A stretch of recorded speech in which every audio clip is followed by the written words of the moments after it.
It's Tuesday the 29th, and it is 8:47 a.m., and I'm still in bed. Normally I'm up around 6, getting up and doing my yoga and meditation, and then people seem to get going around 7 generally.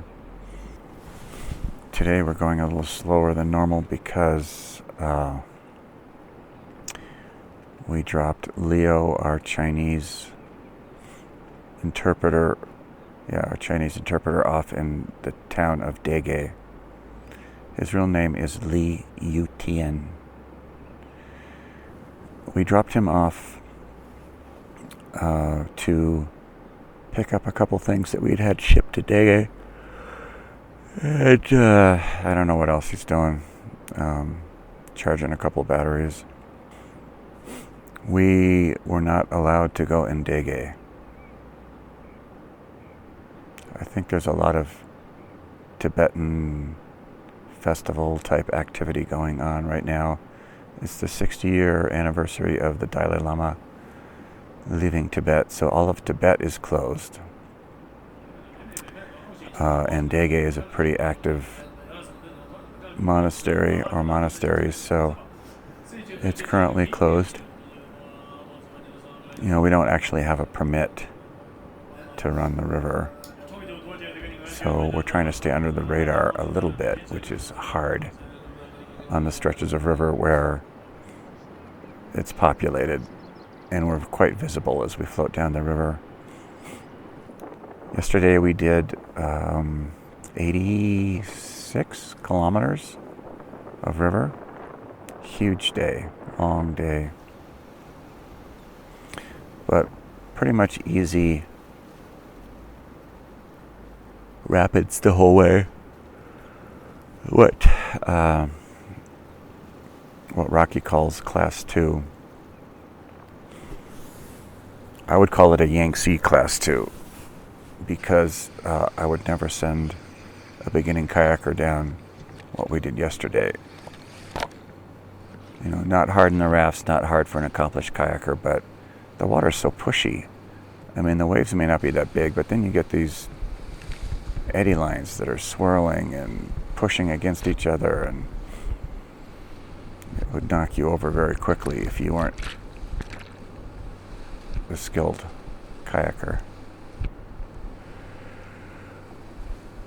Part of what we did yesterday was past the town of Dege, which we knew we were going to be visible. There's a bridge there that we knew would be manned by police, and so if anybody was going to question us as to what we were doing and create problems for us, we thought it would be when we floated past Dege. But we kind of hugged the left side of the river, the Sichuan side of the river. I think it's Sichuan. Anyway, the non-Tibet side of the river. The right side of the river is Tibet. As we floated through town, nobody seemed to notice, or if they did, they just waved. So we floated a ways down past Dege. I don't remember how many kilometers, but we got to a little village. We were looking for a place to camp for a while, and there were a couple of little beaches on the Tibet side that were pretty secluded in terms of anyone accessing us from the Tibet side. Steep terrain, no road, but there was a road on the left side, and so Rocky didn't want to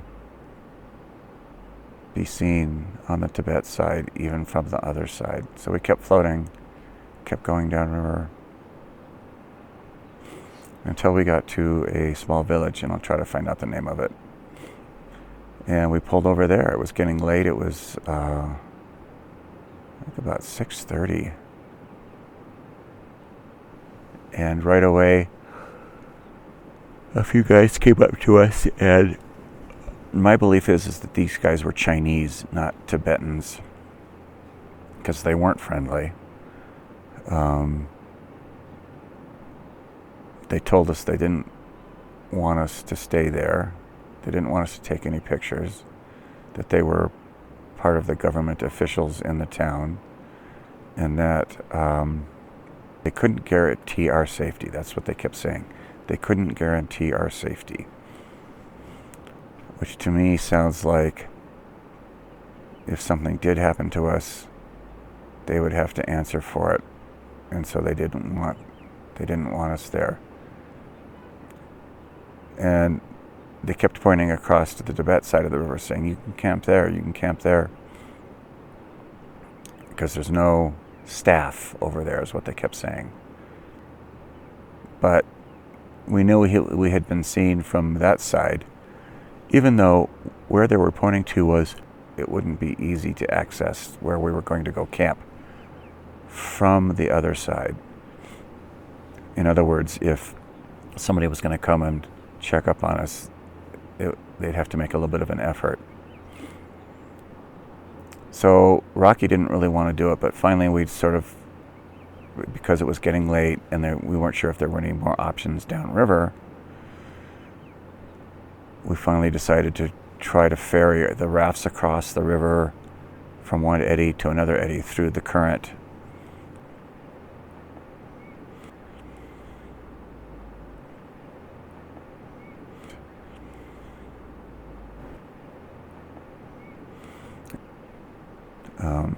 Kind of barely made it across. But so there we were on the Tibet side. Not a great looking campsite. A lot of rocks, small rocks in the lower end, and then, I don't know, it just wasn't all that appealing. But hey, we were happy to find a place to set up tents, set up the kitchen, get dinner started. And then as I went down to the rafts for something, as I'm walking back towards the kitchen, I can see 6 uniformed Tibetan policemen heading into our camp. And I see Rocky hasn't noticed him yet because he's got his head down in some bag or box or something. And when he finally looks up, they're right there in our camp. And normally the Tibetans have been pretty friendly to us wherever we've gone, and these guys were kind of serious. And of course, we didn't have Leo with us, our Chinese guide, so the only way to communicate was with apps on cell phones, which, thank goodness we have that at least, which it's not always very clean.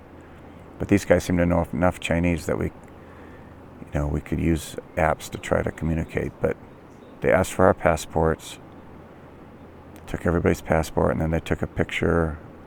I don't know if they did it with everybody, but they took a picture of me holding my passport so that you could see my face in the passport photo and my face in the picture.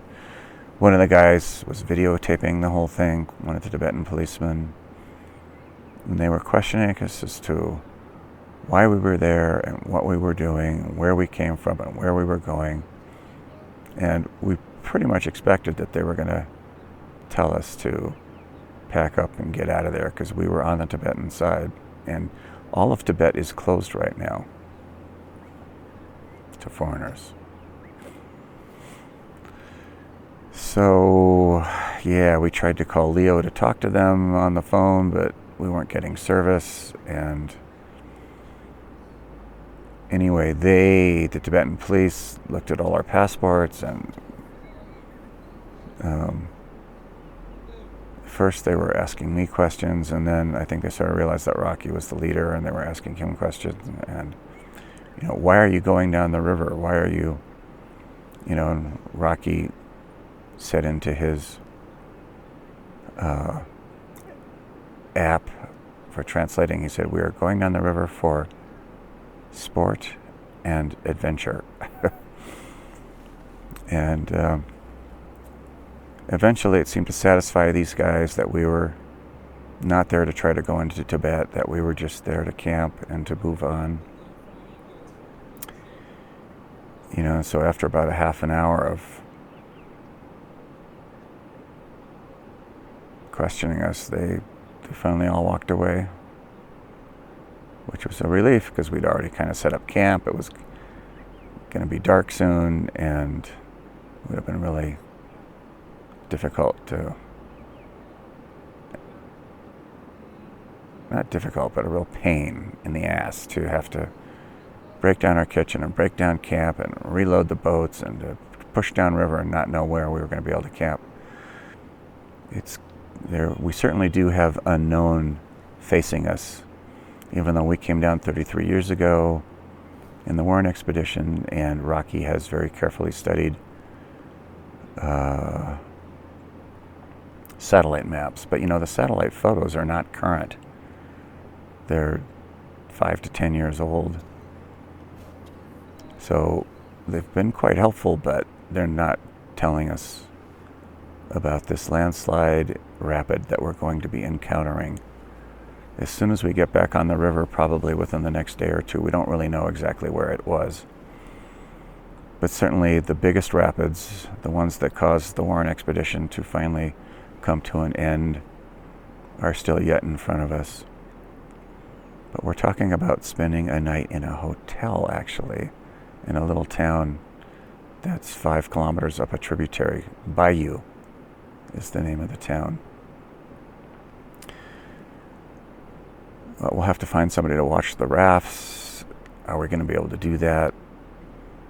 Can we leave the rafts overnight?